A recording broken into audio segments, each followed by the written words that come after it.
am I making the right decision? Am I doing the right thing? Like, is it the right decision to send the kids to school? Is it the right decision to keep them home? Is it the right decision to quit my job? Like, shouldn't I be grateful that I even have a job? So shouldn't I be grateful I even can get up at 4:00 in the morning to get my work done before I homeschool and before I cook supper and before Like, shouldn't I be grateful for that? Where would you take your life if you knew you could not fail? I get it. As a stepmom, mom, and entrepreneur, sometimes it can feel like what everyone else expects of you versus what you dream about for yourself are on opposite ends of the spectrum. As a woman, you're taught from a very young age what society thinks you're worth based on how you look, how you behave, and how much money you're allowed to bring in. But I'm here to show you that you can be the woman who has it all, and not just on the outside. I'm Brittany Lynch, and you are the queen of your castle. Hello, hello, hello. Welcome to another episode of the Queen of Your Castle podcast. I am your host, Brittany Lynch, and welcome to today's episode. Now, I know if you're listening from Canada, happy Labor Day. And I know that we have listeners joining us from Canada, where I'm from. I also know we have people joining us from the United States to Germany and the United Kingdom to South Africa and Australia and New Zealand and beyond. And first of all, wherever in the world that you're tuning in from, welcome and thank you so much for joining me here today. And second of all, I want to thank everyone who has taken the time to rate and review the show. Everyone who's subscribed to the podcast, everyone who's shared the podcast with a friend. Honestly, thanks to you. Thanks to you taking the time to do those things, to rate and review the show, to share it with friends. Because of you, the Queen of Your Castle podcast has ranked in the top 100 relationship podcasts. And thanks to you, I get to spend every day of my life doing what I love to do. So from the bottom of my heart, I really, honestly, truly thank you for spending your time listening to the show. And from the bottom of my heart also, if you haven't tapped subscribe or you haven't yet rated and reviewed the show, then what the heck are you waiting for? Now, another reason that I'm bringing up geography is not because I'm good at it. It's not because I'm good at it. Ask my husband. But one of the reasons or the big reason, I guess, that I'm bringing up geography is because in Canada, we have an office supply store called Staples. This will make sense in a second. You might be like, what are you talking about, Brittany? I promise there's a point here. Just hold on. Hold on with me. Jesus, take the wheel. I'll get to it. So in Canada, we have this office supply store called Staples. And I don't know if there are Staples in other places in the world because whenever I've left Canada, I haven't been on the lookout for printer paper. But here in Canada, Staples is like a huge supermarket, but instead of food, it has office supplies like printers and paper and stationery and pencils and office chairs and those mats that you put on your carpet so your wheels of your office chair don't ding into the carpet. Like, you name it, Staples has it. If there's the potential it would go inside of an office, Staples has it. Staples is also, for that reason, Staples is a Canadian favorite for back to school shopping. And I have really fond memories of my youth being so excited in like August, at the end of August, to walk into Staples. And as soon as those double glass doors slide open, you walk in and your nose is just like hit with a wall of the smell of vinyl because of all the stacks and stacks and stacks of vinyl binders, vinyl 3-ring binders all over the store. So I have this like really nostalgic memory of Staples, the office store. And I would be so excited in my youth to go and look at all these beautiful day planners that they had and see if gel pens had come back in style yet, and look at the cool colors of sticky notes that they had. And I actually wouldn't mind going to Staples right now. For some reason, I just love looking at that stuff. But anyway, in Canada, our kids go back to school in September. And starting in like late July or August, Staples always runs this TV. By the way, P.S., this episode is not sponsored by Staples. Staples, though, always runs this TV commercial where there's a parent who's like hopped up on the handle side of a shopping cart, like where you'd push your shopping cart. There's a parent in this commercial, a parent wheeling through the aisles. Like, you know how you would ride a skateboard with like pushing your foot on the ground and wheeling yourself. So this commercial, I'm not doing a very good job explaining it, am I? Imagine you're running through a grocery store and you put your feet up on the shopping cart while you're pushing it. So you're like sailing on the shopping cart. I don't know if anyone else does that or if it's just me. But in this commercial, this parent's like hopped up on a shopping cart like it's a skateboard and riding down the aisles of the store with a huge smile on their face, the wind in their hair, and they're going up and down the aisles of Staples. And during this commercial, they play the little jingle from the Christmas song, "It's the most wonderful time of the year." I'm not a baritone, obviously. It's the most wonderful time of the year. You guys know the song. And I never understood this commercial when I was a kid. I just remembered the jingle because it's a Christmas song. But as a parent now, like, I get it. I get why parents would think back to school is the most wonderful time of the year. But, you know, back to school this year, and actually this podcast episode was my husband Seamus' idea. Thanks, babe. But while I was letting this episode formulate in my head, I started immediately singing that Staples jingle, "It's the most wonderful time of the year." And I wondered, did Staples pull their commercial this year? Like, surely, if they played that same commercial that they've been playing for like 20 years at least, if they played that commercial, people would probably show up in front of Staples stores nationwide with pitchforks. Because for the first time, maybe ever, and hopefully ever again, back to school for parents is not this like joyous occasion where you're stoked because your sanity is just around the corner and you know that your routine is just around the corner and the kids will be nice and tired again and using their brains and they won't be keeping you awake playing Fortnite until 3 o'clock in the morning anymore. And you don't have to spend your life savings on snacks this month. But all of the things that back to school used to mean, all of these exciting things that back to school used to mean for parents, for kids, for getting back into routine, to getting back to normal. Right now, for many, many families, this is absolutely not the most wonderful time of the year. Back to school right now in 2020, in the middle of a pandemic that started 6 dang months ago, it's an absolute dumpster fire. And then you go ahead and layer on like the additional, in our instances, you go and layer on the additional complexities of a step family, like on top of all of that. So some step families have yours, mine, and ours kids going back and forth to multiple houses. Some step families have one parent wanting to send the kids to school and one parent wanting to homeschool, but not wanting to be the one delivering the homeschooling education.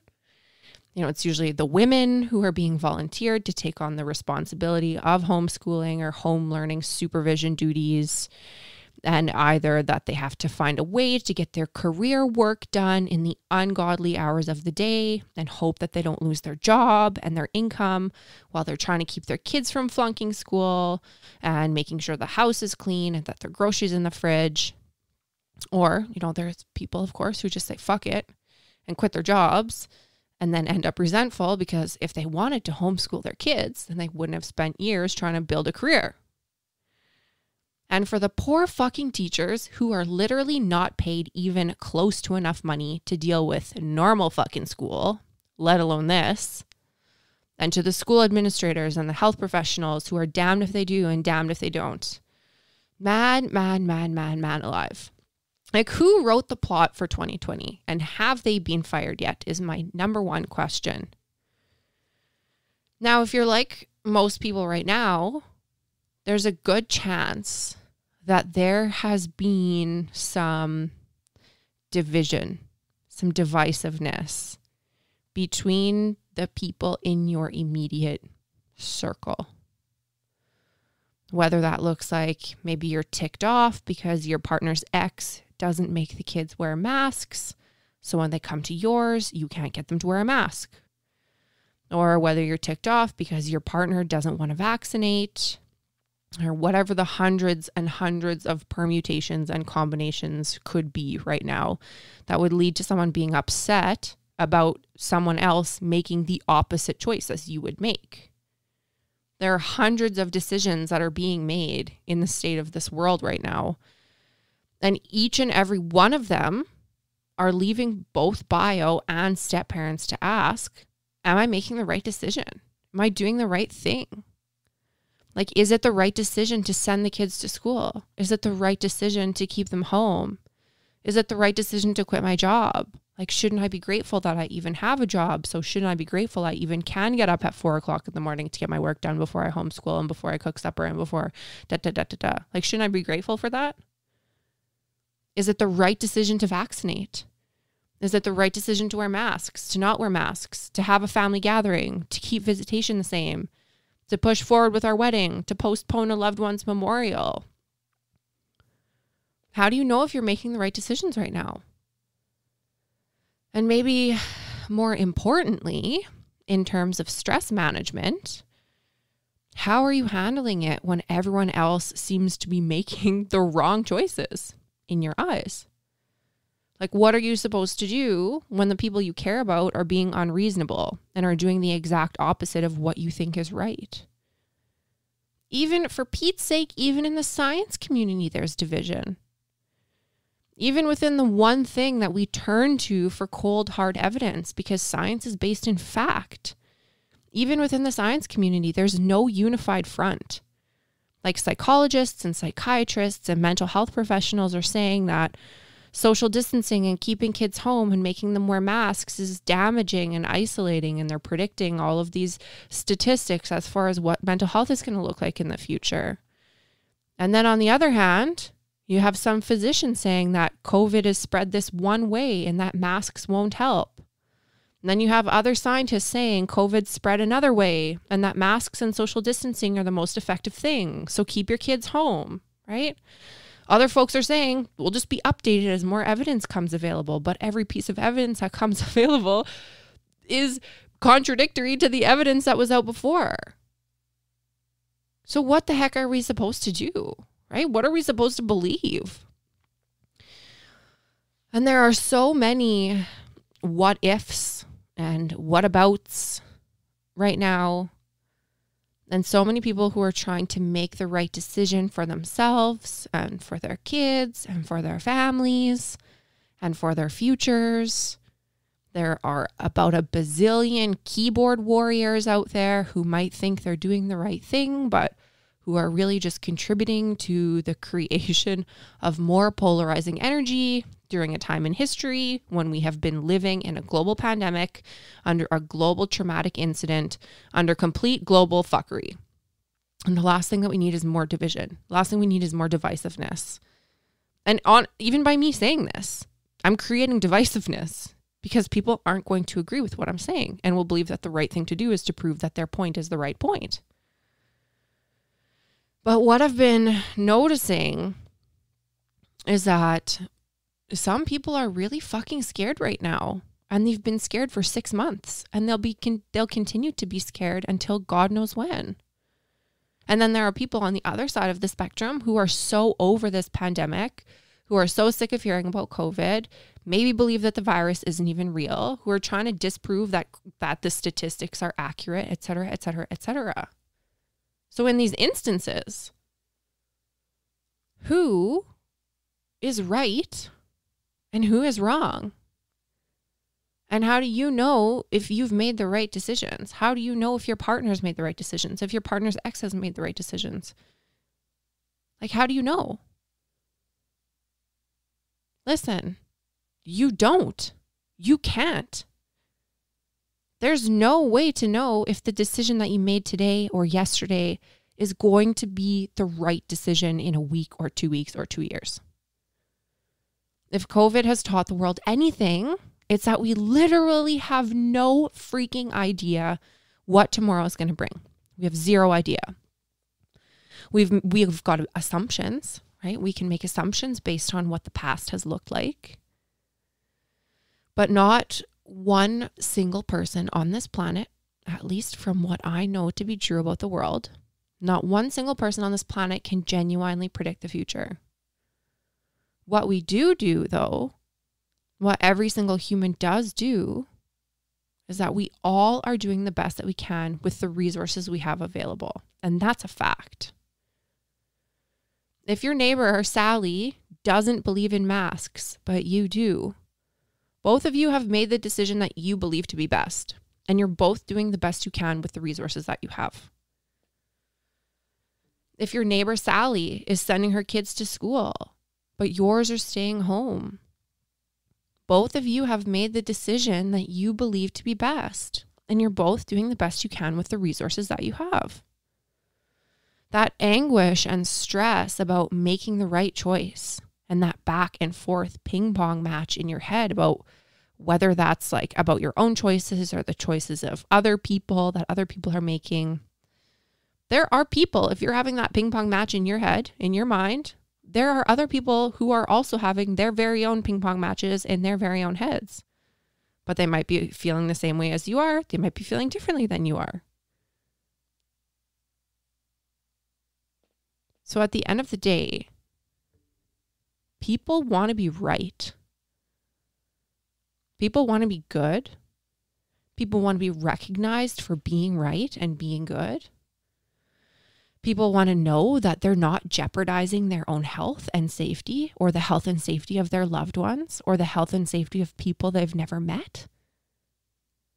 But this is something that I think about a lot. Is like, what kind of world could we live in if we all just gave each other a fucking break? And if we just gave ourselves a fucking break and we just trusted that life is one big choose your own adventure game. There's no way on this earth that you would be able to know with full certainty that you were making the choices that will lead to the outcome that you want. There's no way to know that. There's no way to have certainty that the choice you're making today is going to give you the outcome that you're hoping to have. But everything's going to be okay, right? What kind of world could we live in if we said, like, I don't agree with a thing that you're saying, but I see you and I honor your perspective. You know, some of my favorite conversations that I have are with a friend of mine I met through Step Queen, and she's very conservative and I am not, but we have some really good conversations, right? Like, she's never changed my mind, but she doesn't try to change my mind. She just tells me what she believes. Is she wrong because I don't believe the same things that she does? No. Am I wrong because I don't believe the same things? Wait, I'm saying that backwards. You know what I'm trying to say. Neither of us is right. Neither of us is wrong. We're allowed. We're human beings. We're allowed to have our own beliefs, right? Like, if we were all supposed to believe the same things, we would all believe the same things. If human beings were all supposed to have the same opinions, we would all have the same opinions. But what would it look like if we could just frickin' relax and respect other people's choices, even if we don't like them, right? And what if you just gave yourself a break to know that you're making the best choice that you can right now with the information that you've got? And what your neighbor Sally does has no bearing on what you feel is right. So, you know, back to school this year might not look anything like you planned for it to look in your mind. Probably no one on this planet can say that back to school looks anything like how they planned it to be in their mind. But the reality of what's truly preventing this from being the most wonderful time of the year is probably not what you originally thought. I hope this episode got your wheels turning and showed you just how powerful you are. I would invite you to take 30 seconds and tap subscribe to this podcast. When you subscribe to the podcast, then rest assured you will never miss an episode. And in no time, spinning your wheels will be a thing of the past. Thank you for listening and subscribing. And if you enjoyed this episode, it would mean the absolute world to me if after you subscribed, you jumped on over and left me a 5-star review, and better yet, a written review. I am on a mission to let every mom and stepmom know that you can create the life of your dreams. And I need your help to change the world. The world needs us. Thank you so much for subscribing and leaving me a 5-star review. I will see you next week, same time, same place.